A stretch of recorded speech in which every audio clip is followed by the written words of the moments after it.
Hi ಎಲ್ಲರಿಗೂ ನಮಸ್ತೆ. ನಾನು ನಿಮ್ಮ ಆಶಾ ಚಂದ್ರ ಭಟ್. ಆಶಾ ನಳಪಾಕಕ್ಕೆ ನಿಮಗೆಲ್ಲರಿಗೂ ಸ್ವಾಗತ. ಇವತ್ತು ನಾವು ಪಾಲಕ್ ತೋಫು ಹೇಗೆ ಮಾಡೋದು ಅಂತ ಹೇಳ್ದನ್ನು ತೋರಿಸ್ಕೊಡ್ತಾ ಇದ್ದೆ. ಪಾಲಕ್ ಪನ್ನೀರ್ ನಾವು ಎಲ್ಲರೂ ಮಾಡ್ತೇವೆ. ಇವತ್ತು ತೋಫು ಹಾಕಿ ಪಾಲಕ್ ಹೇಗೆ ಮಾಡೋದು ಅಂತ ಹೇಳೋದನ್ನು ತೋರಿಸ್ಕೊಡ್ತಾ ಇದ್ದೇವೆ. ಇದು ಹೈ ಪ್ರೋಟೀನ್ ರಿಚ್ ಫುಡ್. ಇದು ತೋಫು ಆರೋಗ್ಯಕ್ಕೆ ತುಂಬ ಒಳ್ಳೆಯದು. ಪನ್ನೀರ್ಗಿಂತನೂ ತೋಫು ತುಂಬ ಒಳ್ಳೆಯದು. ಈಗ ಇದನ್ನು ಮಾಡಲಿಕ್ಕೆ ಏನೆಲ್ಲ ಬೇಕು ಅಂತ ಹೇಳೋದನ್ನು ನೋಡುವ. ಮೊದಲಿಗೆ ಚೆನ್ನಾಗಿ ತೊಳೆದುಕೊಂಡ ಪಾಲಕ್ ಸೊಪ್ಪನ್ನು ತೆಗೆದುಕೊಳ್ಳಿ. ಪಾಲಕ್ ಸೊಪ್ಪಿನ ಜೊತೆಗೆ 2 ಟೊಮೆಟೊ, 1 ಈರುಳ್ಳಿ ಹಾಗೂ 1/4 kg ಟೋಫು ತಗೊಂಡಿದ್ದೇನೆ. ಹಾಗೆಯೇ ಖಾರಕ್ಕೆ ಬೇಕಾದಷ್ಟು ಹಸಿಮೆಣಸು, ಒಂದು ಸ್ವಲ್ಪ ಮಸಾಲೆ ಹುಡಿಗಳು, ಜೀರಾ ಪೌಡ್ರು, ಧನಿಯಾ ಪೌಡ್ರು, ಗರಂ ಮಸಾಲ, ಇಂಗು, ಅರಶಿನ ಹಾಗೂ ಉಪ್ಪು. ಇದೆಲ್ಲವನ್ನು ಕೂಡ ನಿಮ್ಮ ರುಚಿಗೆ ಬೇಕಾದಷ್ಟು ಹಾಕಿಕೊಳ್ಬೋದು. ನಾನಿಲ್ಲಿ ಆಲ್ಮೋಸ್ಟ್ ಎಲ್ಲ 1 ಟೀ ಸ್ಪೂನಷ್ಟು ಹಾಕ್ಕೊಂಡಿದ್ದೇನೆ. ಕುದಿಯುವ ನೀರಲ್ಲಿ ಪಾಲಕನ್ನು 2 ರಿಂದ 3 ನಿಮಿಷ ಹಾಗೆಯೇ ಮುಚ್ಚಿಡಿ. ನಂತರ ಒಂದು ಚಾಪರ್ ತಗೊಂಡು ಅದಕ್ಕೆ 1 ಅಥವಾ 2 ಈರುಳ್ಳಿ, ದೊಡ್ಡ ಈರುಳ್ಳಿ ಆದರೆ 1 ಸಾಕು, ಸಣ್ಣದಾದರೆ 2 ಹಾಕಿಕೊಳ್ಬೋದು. ಖಾರಕ್ಕೆ ಬೇಕಾದಷ್ಟು ಹಸಿಮೆಣಸು, ಇವಿಷ್ಟನ್ನು ಸಣ್ಣದಾಗಿ ಚಾಪ್ ಮಾಡಿಕೊಳ್ಳಿ. ಎಷ್ಟು ಸಣ್ಣದಾಗ್ತದೆ ಅಷ್ಟು ಸಣ್ಣಗೆ ಚಾಪ್ ಮಾಡಿಕೊಳ್ಳಿ.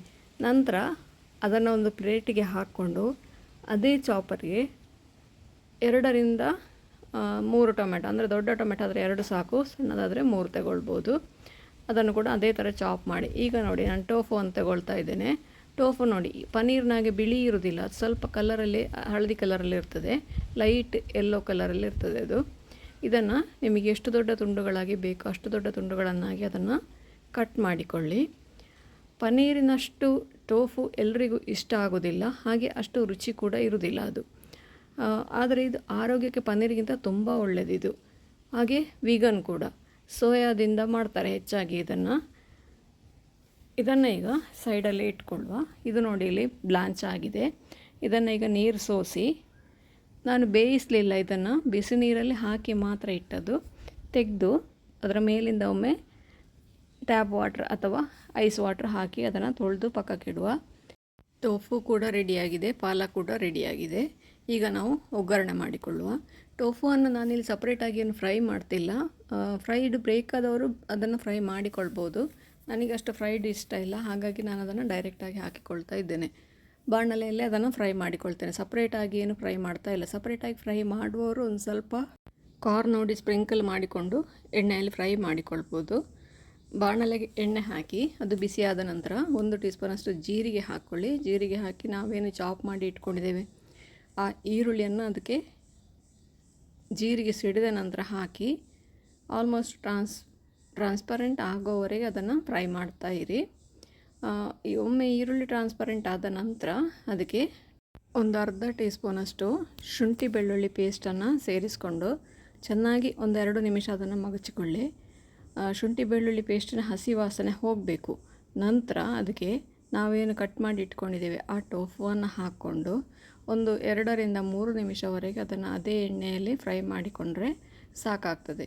ಸಪ್ರೇಟಾಗಿ ಫ್ರೈ ಮಾಡಬೇಕು ಅಂತ ಇದ್ದವ್ರು ಮಾಡಿಕೊಳ್ಬೋದು, ಆದರೆ ಈ ಟೋಫುವನ್ನು ಈ ಥರ ಹಾಕಿದರೆ ಕೂಡ ಸಾಕಾಗ್ತದೆ. 2 ರಿಂದ 3 ನಿಮಿಷ ಅದು ಈ ಥರ ಫ್ರೈ ಮಾಡಿದರೆ ಚೆನ್ನಾಗಿ ನಮಗೆ ಬೇಕಾದಷ್ಟು ಅದು ಫ್ರೈ ಆಗ್ತದೆ. ಅದು ಇದು ನೋಡಿ, ಈ ಥರ ಕೈ ಬಿಡದೆ ಅದನ್ನು ಮಗಚಿಕೊಳ್ಳಿ, ಇಲ್ಲದಿದ್ದರೆ ತಳದಲ್ಲಿ ಕೂತ್ಕೊಳ್ತದೆ ಅದು.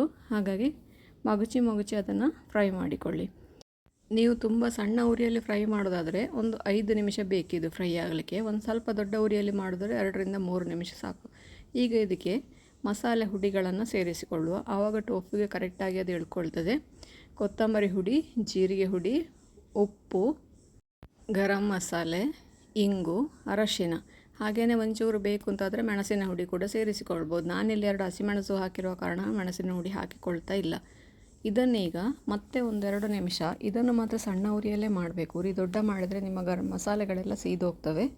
ಸಣ್ಣ ಉರಿಯಲ್ಲೇ ಇದನ್ನು 1-2 ನಿಮಿಷ ಫ್ರೈ ಮಾಡಿ ಅದಕ್ಕೆ ನಾವು ಚಾಪ್ ಮಾಡಿಟ್ಟಂತಹ ಟೊಮೆಟೊವನ್ನು ಸೇರಿಸ್ಕೊಳ್ಳುವ. ಟೊಮೆಟೊ ಇಲ್ಲಿ ನಿಮಗೆ ಬೇಡ ಅಂತಾದರೆ ಸ್ಕಿಪ್ ಕೂಡ ಮಾಡಿಕೊಳ್ಬೋದು, ಬೇಕೇ ಅಂತೇಳಿ ಏನಿಲ್ಲ, ಬಟ್ ಹಾಕಿದರೆ ತುಂಬ ರುಚಿಯಾಗ್ತದೆ. ಈಗ ಹಾಕಿದ ಟೊಮೆಟೊವನ್ನು 1-2 ನಿಮಿಷ ಪುನಃ ಅದನ್ನು ಫ್ರೈ ಮಾಡಿ, ಅಂದರೆ ಆ ಟೊಮೆಟೊದ ಹಸಿ ವಾಸನೆ ಹೋಗಬೇಕು. ಹಾಗೆಯೇ ಟೋಫು ಕೂಡ ಅದರೊಟ್ಟಿಗೆ ಬೇಯ್ತದೆ. ನೋಡಿ ಎಷ್ಟು ಚೆನ್ನಾಗಿ ಕಲರ್ ಬಂತು ಅಂತ ಹೇಳಿಕೊಂಡು. ಹೀಗೆ ಇದನ್ನು 1-2-3 ನಿಮಿಷದವರೆಗೆ ಈ ಥರ ಫ್ರೈ ಮಾಡೋದ್ರಿಂದ ಎಲ್ಲ ಮಸಾಲೆ ಟೋಫುಯಿಗೆ ಚೆನ್ನಾಗಿ ಇಳ್ಕೊಳ್ತದೆ. ನೋಡಿ ಈಗ ಟೋಫು ರೆಡಿ ಆಯಿತು. ಇದನ್ನು ಇದೇ ಥರ ಕೂಡ ತಿನ್ಬೋದು. ಇದಕ್ಕೆ ಪಾಲಕ್ ಹಾಕದೇ ಹೀಗೆ ತಿನ್ನಲಿಕ್ಕೆ ಕೂಡ ಇದು ರುಚಿ ಇರ್ತದೆ. ಹಾಗೆ ಈಗ ಪಾಲಕ್ ಬೇಕು ಅಂತಾದರೆ ಪಾಲಕ್ ಇದ್ದರೆ ನೀವು ಪಾಲಕ್ ಸೇರಿಸ್ಕೊಳ್ಬೋದು, ಇಲ್ಲದಿದ್ದರೆ ಇಷ್ಟೇ ಮಾಡಿ ಕೂಡ ಇದನ್ನು ತಿನ್ಬೋದು.